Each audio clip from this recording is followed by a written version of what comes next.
राधे राधे। स्वागत है आप सबका आपके अपने चैनल निष्ठा भक्ति भाव पर। आप सभी को महाशिवरात्रि की हार्दिक शुभकामनाएं। जैसा कि हम सब जानते हैं, हिंदू पंचांग के अनुसार हर वर्ष फाल्गुन माह के कृष्ण पक्ष की त्रयोदशी या फिर चतुर्दशी तिथि पर महाशिवरात्रि का त्योहार बड़े ही धूमधाम के साथ मनाया जाता है। धार्मिक मान्यताओं के अनुसार भगवान भोलेनाथ ने इस दिन मां पार्वती संग विवाह किया था।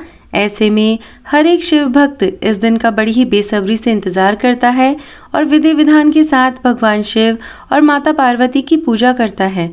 वैसे तो हिंदू पंचांग के अनुसार हर माह के कृष्ण पक्ष की चतुर्दशी तिथि पर शिवरात्रि आती है और शिव भक्त इस दिन व्रत रखते हुए भगवान भोलेनाथ और माँ गौरी की पूजा करते हैं। लेकिन फाल्गुन माह के कृष्ण पक्ष में यह बहुत ही खास दिन होता है। इस दिन महाशिवरात्रि मनाई जाती है। महाशिवरात्रि पर देश भर के सभी शिव मंदिर में भोलेनाथ के दर्शन और पूजा करने के लिए बड़ी भीड़ होती है। एक दूसरी मान्यता है कि महाशिवरात्रि पर भोलेनाथ पृथ्वी पर आते हैं और सभी शिवलिंग में विराजमान होते हैं। इस तरह से महाशिवरात्रि पर व्रत रखने और शिव जी की उपासना करने से व्यक्ति के कष्ट दूर होते हैं और हर एक मनोकामना पूरी होती है। तो आइए सबसे पहले तो जानते हैं कि महाशिवरात्रि की शुभ तिथि क्या रहेगी, मुहूर्त क्या रहेगा और साथ ही साथ विशेष संयोग कौन से बन रहे हैं उसके बारे में जानेंगे और फिर अंत में मैं आपको व्रत की कथा सुनाऊंगी। तो सबसे पहले तो बात आती है कि महाशिवरात्रि की तिथि क्या रहेगी।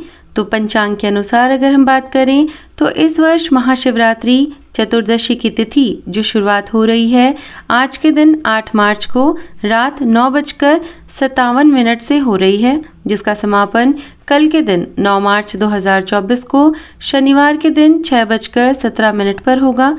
यानी महाशिवरात्रि का जो त्योहार है वो 8 मार्च शुक्रवार को मनाया जाएगा। धर्म ग्रंथों के अनुसार अगर बात करें तो महाशिवरात्रि पर भोलेनाथ की पूजा निशिता काल में करने का विधान होता है।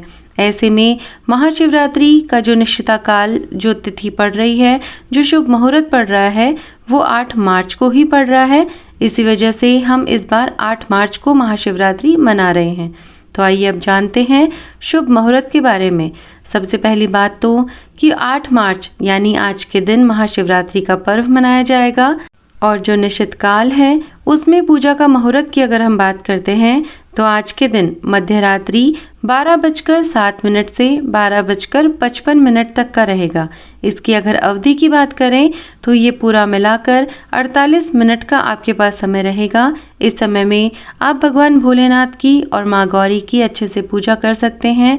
जितनी भी पूजा आराधना है आपको इसी मुहूर्त में करनी है। इस निशिता मुहूर्त के अलावा 4 पहर की पूजा का शुभ मुहूर्त भी मैं आपको बता रही हूँ, जिसमें कि आप 4 बार अगर आप पूजा करते हैं आज के दिन तो आप किस प्रकार से कर सकते हैं, जिसमें से 2 प्रहर तो आपके 8 मार्च यानी आज के दिन रहेंगे और 2 प्रहर आपके 9 मार्च यानी कल के दिन रहेंगे। तो सबसे पहले तो अगर मैं प्रथम पहर की पूजा की बात करती हूँ तो 8 मार्च आज के दिन शाम को 6:29 से लेकर रात को 9:33 तक का आपके पास समय रहेगा। इस समय आप प्रथम प्रहर की पूजा कर सकते हैं। अगर दूसरे प्रहर की बात करें तो वो भी आज ही के दिन 8 मार्च को सुबह 9:33 से 9 मार्च सुबह 12:37 तक रहेगा। तो इस बीच अगर आप पूजा करते हैं दूसरे प्रहर की तो वो भी बहुत ही ज़्यादा उत्तम मानी गई है। और अगर तीसरे प्रहर की बात करें तो 9 मार्च यानी कल के दिन सुबह 12:37 से दिन में 3:40 तक का समय रहेगा आपके पास। और चौथे प्रहर की बात करें तो 9 मार्च को सुबह 3:40 से लेकर सुबह 6:44 तक का समय रहेगा। ये जो समय है मैं आपको सुबह का बता रही हूँ, आप इसको दिन का मत समझिएगा। 9 मार्च का जो मैंने आपको समय बताया है वो रात के समय का और फिर सुबह जल्दी का बताया है मैंने आपको। अब हम बात करते हैं पारण के मुहूर्त की, मतलब आपका जो महाशिवरात्रि का व्रत है उसको आपको कब खोलना है, उसका पारण किस समय करना है।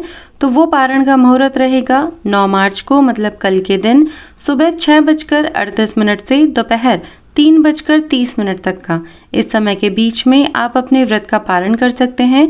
जो भी आपने पूजा की सामग्री रखी है या जो भी आपने पूजन किया है, जो आपने चौकी बिछाई है, वो इस समय पे आप सब कुछ हटा सकते हैं। आप जो भी दान दक्षिणा देना चाहते हैं तो आप इस समय दे सकते हैं।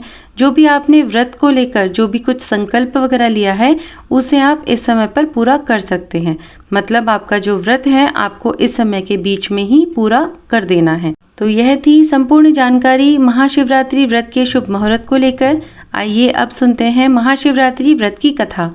तो महाशिवरात्रि की पौराणिक कथा के अनुसार एक चित्रभानु नाम का शिकारी था जो पशुओं की हत्या करके अपना परिवार चलाता था। उसके ऊपर एक साहूकार का कर्ज था, लेकिन कर्ज न चुका पाने के कारण क्रोधित साहूकार ने उसे शिव मठ में बंदी बना दिया।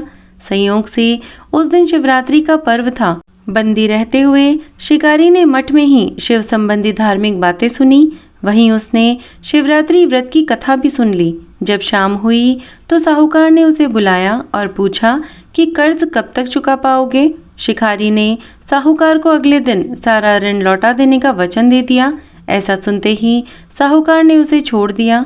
फिर शिकारी जंगल में शिकार के लिए निकल गया। दिन भर बंदी गृह में रहने के कारण वह भूख प्यास से परेशान हो रहा था। सूर्यास्त होने पर वह एक जलाशय के पास गया और वहां पर एक पेड़ पर थोड़ा सा जल पीने के लिए लेकर चढ़ गया। अब वह यहीं पर किसी जानवर के आने का इंतजार करने लगा, क्योंकि उसे पूरी उम्मीद थी कि यहाँ कोई न कोई जानवर अपनी प्यास बुझाने जरूर आएगा। शिकारी जिस पेड़ पर बैठा था वह बेलपत्र का पेड़ था और उसी पेड़ के नीचे पत्तों से ढका हुआ शिवलिंग भी मौजूद था। शिकारी ने मचान बनाते समय जो टहनियाँ तोड़ी वे संयोग से शिवलिंग पर जा गिरी। इस प्रकार दिन भर भूखे प्यासे रहने की वजह से शिकारी का शिवरात्रि व्रत भी हो गया और शिवलिंग पर बेलपत्र भी चढ़ गए। कुछ समय बाद गर्भिणी मृगी तालाब पर पानी पीने पहुंची। शिकारी ने तुरंत ही धनुष पर तीर चढ़ाया और उसने ज्यों ही प्रत्यंचा खींची, उसके हाथ के धक्के से कुछ पत्ते और जल की कुछ बूंदें पेड़ के नीचे बने शिवलिंग पर जा गिरी और अनजाने में ही शिकारी की पहले प्रहर की पूजा हो गई। मृगी शिकारी से बोली, मैं गर्भिणी हूँ, शीघ्र ही प्रसव करूंगी। तुम इस तरह एक नहीं बल्कि 2 जीवों की हत्या करोगे, जो ठीक नहीं है। मैं बच्चे को जन्म देकर तुम्हारे समक्ष अवश्य प्रस्तुत हो जाऊंगी, तब मुझे मार लेना। मृगी की ऐसी बात सुनकर शिकारी ने प्रत्यंचा ढीली कर दी और मृगी को जाने दिया। कुछ ही देर बाद एक और मृगी उधर से निकली। शिकारी ने तुरंत ही धनुष पर बाण चढ़ाया और फिर से उससे कुछ बेलपत्र नीचे शिवलिंग पर जा गिरे और अनायास ही शिकारी की दूसरे प्रहर की पूजा भी संपन्न हो गई। तब शिकारी को देख मृगी ने विनम्रता पूर्वक निवेदन किया कि मैं थोड़ी देर पहले ऋतु से निवृत्त हुई हूँ, कामातुर विरहिणी हूँ, अपने प्रिय को खोज रही हूँ। मैं अपने पति से मिलकर शीघ्र ही तुम्हारे पास आ जाऊंगी। शिकारी ने ऐसा सुनकर उसे भी जाने दिया। रात्रि का आखिरी प्रहर बीत गया। तभी एक और मृगी अपने बच्चों के साथ शिकारी के पास से निकली। शिकारी धनुष पर तीर चढ़ाकर छोड़ने ही वाला था कि मृगी बोली कि मुझे अभी मत मारो, मैं इन बच्चों को इनके पिता के हवाले करके लौट आऊंगी, तब तुम मुझे मार लेना। शिकारी हंसा और बोला, सामने आए शिकार को मैं कैसे छोड़ दूं? इससे पहले भी मैं 2 शिकार खो चुका हूं। मेरे बच्चे घर पर भूख प्यास से तड़प रहे होंगे। इस पर मृगी ने कहा, जैसे तुम्हें तुम्हारे बच्चों की ममता सता रही है, ठीक वैसे ही मुझे मेरे बच्चों की फिक्र है। इसलिए सिर्फ बच्चों के नाम पर ही सही मुझे थोड़ी देर के लिए जीवन दान दे दो। मेरा विश्वास करो, मैं इन्हें इनके पिता के पास छोड़कर अवश्य वापस आऊंगी। मृगी का दीन स्वर सुनकर शिकारी को उस पर दया आ गई और उसने उसे भी जाने दिया। शिकार न कर पाने से परेशान होकर शिकारी बेलपत्र तोड़ तोड़कर नीचे फेंकता जा रहा था। इस तरह से उसकी तीसरे प्रहर की पूजा भी स्वतः ही संपन्न हो गई। पौ फटने को थी तो उसने एक हष्ट-पुष्ट मृग को उसी रास्ते पर आते देखा। शिकारी ने सोच लिया था कि इस बार शिकार हाथ से जाने नहीं देना। शिकारी की तनी प्रत्यंचा देखकर मृग ने विनती स्वर में बोला, भाई, यदि तुमने मेरे से पूर्व आने वाली 3 मृगियों और उनके बच्चों को मार डाला है तो मुझे भी तुरंत मार डालो, ताकि मुझे उनके वियोग की पीड़ा न सहनी पड़े। क्योंकि मैं उन मृगियों का पति हूँ। यदि तुमने उन्हें जीवन दान दे दिया है तो मुझे भी कुछ पल के लिए जीवन दान देने की कृपा करो।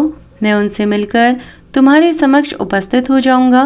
मृग की बात सुनकर शिकारी ने सारी कथा मृग को सुना दी।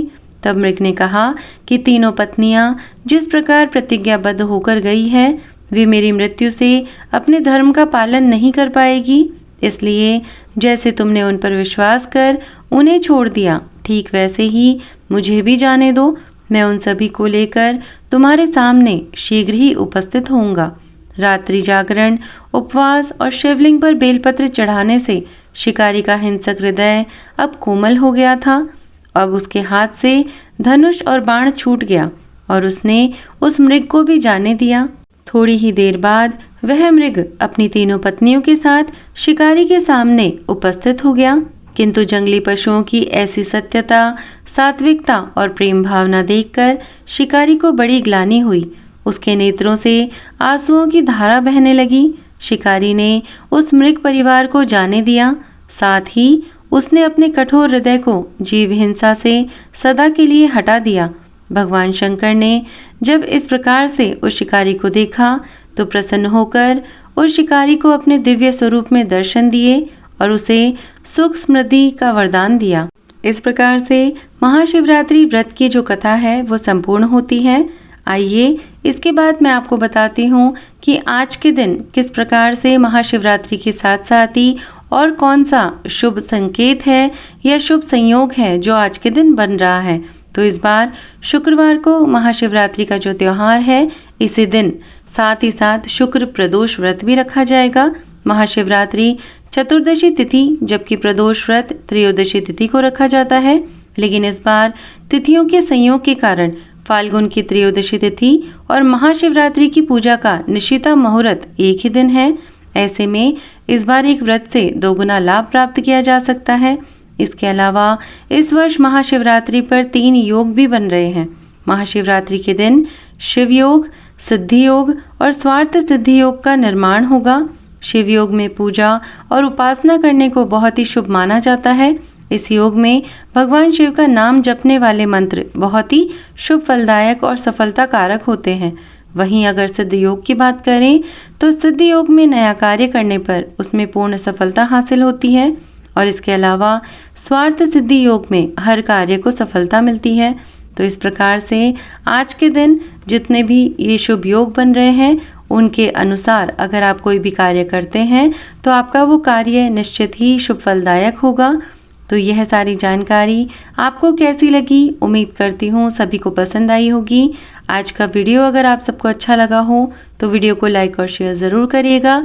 कमेंट करके मुझे ज़रूर बताइएगा आज का वीडियो आप सभी को कैसा लगा। और हाँ, कमेंट में हर हर महादेव लिखना भी मत भूलिएगा। साथ ही साथ अगर आप हमारे चैनल पर नए हैं तो चैनल को सब्सक्राइब भी ज़रूर करिएगा। मैं मिलती हूँ आपसे ऐसी ही किसी जानकारी और वीडियो के साथ में। तब तक के लिए धन्यवाद। राधे राधे। हर हर महादेव।